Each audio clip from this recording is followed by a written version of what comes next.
उसे इतनी बुरी तरह से मारो कि उसकी आत्मा टूट जाए। उसे 18वीं नरक में भेज दो ताकि वह कभी पुनर्जन्म न ले सके। क्या अभी अभी तुम जूचाई चेन बनने की बात नहीं कर रहे थे? भाई, सच में नहीं जानता कि तुम्हारा कैसे धन्यवाद करूं। अगर आज रात तुम ना होते तो मैं बर्बाद हो जाता। तुम मेरा धन्यवाद करना चाहते हो? वो तो आसान है, पैसा दे दो, जितना तुम्हारे पास है उतना दे दो, मुझे कोई फर्क नहीं पड़ता। बिल्कुल सही कहा। आगे कभी भूत से सामना हो तो मुझे बुला लेना, 24 घंटे सेवा में हाजिर हूँ। मुझे लगता है कि हमें आगे मिलने की कोई जरूरत नहीं है। सही कहा। अगर तुम मुझे देखते हो तो समझो कि तुम्हारा बुरा समय आने वाला है। भाई रुको, इस श्मशान में मैं नहीं रह सकता। अगर तुम यहाँ सुरक्षा गार्ड बनना चाहते हो तो यहीं रह जाओ। तो तुम क्या करोगे फिर? मैं तो चला जाऊंगा, यहाँ भूत रहते हैं, तुम्हारे अलावा कौन रह सकता है? भाग रहा हूँ। मेरी बुद्धि मुझे कहती है कि यह श्मशान डरावना है, यहाँ केवल यही गंदगी नहीं है। इसलिए सोने से पहले मैंने दरवाजे और खिड़कियों पर तावीज चिपका दिया ताकि वो गंदगी अंदर ना आ सके और मुझे परेशान न करे। तब जाकर मैंने आराम से सो पाया। ये कितने बज गए? तुम अब भी सो रहे हो? पहले दिन काम पर आकर तुम यह तमाशा कर रहे हो? क्या तुम सच में काम करना चाहते हो? तुम वो सुरक्षा गार्ड नहीं हो जिसे मैंने कल भर्ती किया था। तुम कौन हो? कल वो मोटे भैया के घर में कुछ हुआ, वो रात में ही इस्तीफा दे गया और मुझे यहाँ काम के लिए आने का मौका मिल गया, तो उसने मुझे अपनी जगह रख लिया।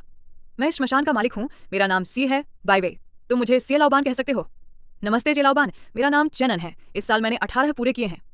18 साल की उम्र, वाकई में ऊर्जा से भरे हुए हो। शेलाओबान, मैं वैसे तो आसान लड़का नहीं हूँ, लेकिन जब मैं आसान हो जाता हूँ तो। हाँ, छोटे भाई, तुम क्या कह रहे हो? हमारे श्मशान को तुम्हारी तरह ऊर्जा से भरे हुए युवा की जरूरत है। तुम्हारी जीवनी शक्ति मजबूत है जो यहाँ का माहौल संभाल सकती है।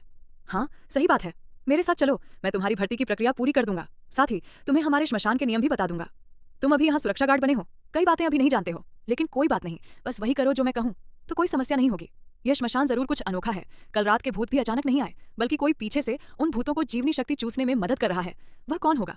पहला, हमारे श्मशान के दरवाजे को 12 बजे से पहले बंद कर देना चाहिए। दरवाजे बंद करने के बाद सारी बत्तियां बंद कर दो, खासकर लाश रखने वाले कमरे की। दूसरा, श्मशान में रात का पहरा देने की जरूरत नहीं है, तुम बस ठीक से अपनी ड्यूटी रूम में रहो। सुबह तक दरवाजे खोल दो। अगर रात में बाहर जाने का कारण है तो बाहर निकलने के बाद पीछे मुड़कर न देखो, चलते रहो जब तक कि किसी के पास न पहुंच जाओ। दूसरा, श्मशान में रात का पहरा देने की जरूरत नहीं है, तुम बस ठीक से अपनी ड्यूटी रूम में रहो। सुबह तक दरवाजे खोल दो। अगर रात में बाहर जाने का कारण है तो बाहर निकलने के बाद पीछे मुड़कर न देखो, चलते रहो जब तक कि किसी के पास न पहुंच जाओ। तीसरा, रात में श्मशान में आमतौर पर कोई नहीं आता है। अगर मैं आ रहा हूं तो पहले फोन पर संपर्क करूंगा। अगर कोई बिना संपर्क किए दरवाजे पर दस्तक देता है तो 2 बार दस्तक पर दरवाजा खोलो, लेकिन अगर 3 बार दस्तक देता है तो अनसुना करो, दरवाजा मत खोलो, ध्यान मत दो, जवाब मत दो। ठीक है, सब याद रख लिया। इन कुछ दिनों में तुम्हें थोड़ी मुश्किल हो सकती है। हमारे श्मशान में 2 सुरक्षा गार्ड होते हैं जो दिन रात की शिफ्ट करते हैं। हमारे श्मशान में 2 सुरक्षा गार्ड होते हैं जो दिन रात की शिफ्ट करते हैं, लेकिन दूसरा गार्ड हाल ही में छुट्टी लेकर अपने घर चला गया है, शायद 3 दिन बाद वापस आएगा। तो क्या इन 3 दिनों तक मैं श्मशान से बाहर नहीं जा सकता?